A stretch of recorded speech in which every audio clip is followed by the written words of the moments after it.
जय हिंद विद्यार्थी मित्रांनो, वयोमर्यादाला 31 मार्च 2024पर्यंत मुदतवाढ द्यावी यासाठी आज सुद्धा निवेदन देण्यात आलेलं आहे. विद्यार्थी मित्रांनो, तारीख बघू शकता 31/3/2024 आणि बघू शकता प्रति माजी गृहमंत्री आर पाटील यांचे सुपुत्र रोहितदादा पाटील तथा विधानसभा आमदार सुमनताई पाटील तासगाव जिल्हा सांगली इथे हे परिपत्रक निवेदन देण्यात आलेले आहे. विद्यार्थ्यांकडून पोलीस शिपाई भरती वयोमर्यादा वाढ व एक संधी देण्याबाबत संदर्भ महाराष्ट्र शासन यांच्याकडे शासन निर्णय क्रमांक 26/2023 मंत्रालय मुंबई दिनांक 3 मार्च 2023चा जो GR आहे त्याला आपल्याला वाढ मागायची आहे विद्यार्थी म्हणून, ज्याच्यामुळे 2021, 22 आणि 23 वर्षातील विद्यार्थी हे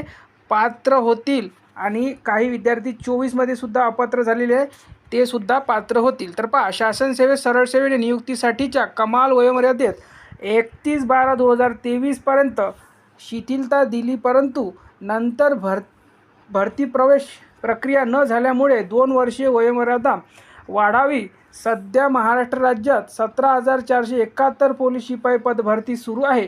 या पदभरतीचा GRची मुदत 30/4/2024 4 महिने वाढवावी व एक संधी द्यावी. ही मागणी पूर्ण न झाल्यास महाराष्ट्र राज्यातील 75,000 पेक्षा जास्त तरुणांना सध्या चालू असलेल्या पोलीस भरती शिपाई भरती प्रक्रियेत सहभागी होता येणार नाही. लवकरात लवकर यावरती योग्य तो निर्णय घेऊन बेरोजगार तरुणांना संधी उपलब्ध करून द्यावी.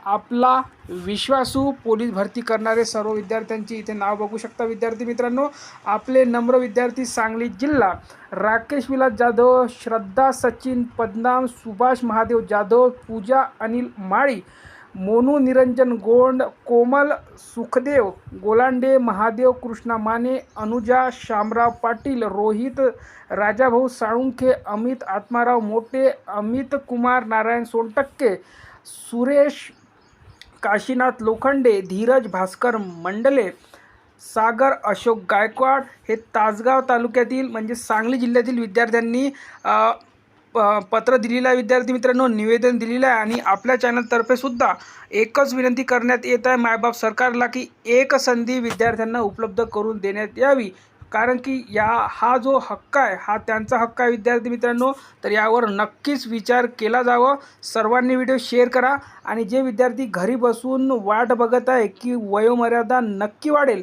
त्या विद्यार्थ्यांना सुद्धा सांगण्यात येते की विद्यार्थी मित्रांनो, तुम्ही सुद्धा अशा प्रकारे निवेदन द्या कलेक्टर साहेबांना, अधीक्षक साहेबांना, आयुक्त साहेबांना. जिथे जिथे तुम्ही देऊ शकता निवेदन तिथे तिथे द्या. विद्यार्थी मित्रांनो, एकजूट राहा. एकजूट जर राहाल तर विद्यार्थी मित्रांनो आपली मागणी ही लवकरात लवकर मान्य होईल. तर आतापर्यंत जे तुम्ही बसलेले होते की आतापर्यंत आयत्यावर मिळणार म्हणून वयोमर्यादा वाढून, तर ते होताना दिसत नाही. विद्यार्थी मित्रांनो, यासाठी स्वतः तुम्हाला पुढाकार घ्यावा लागणार आहे.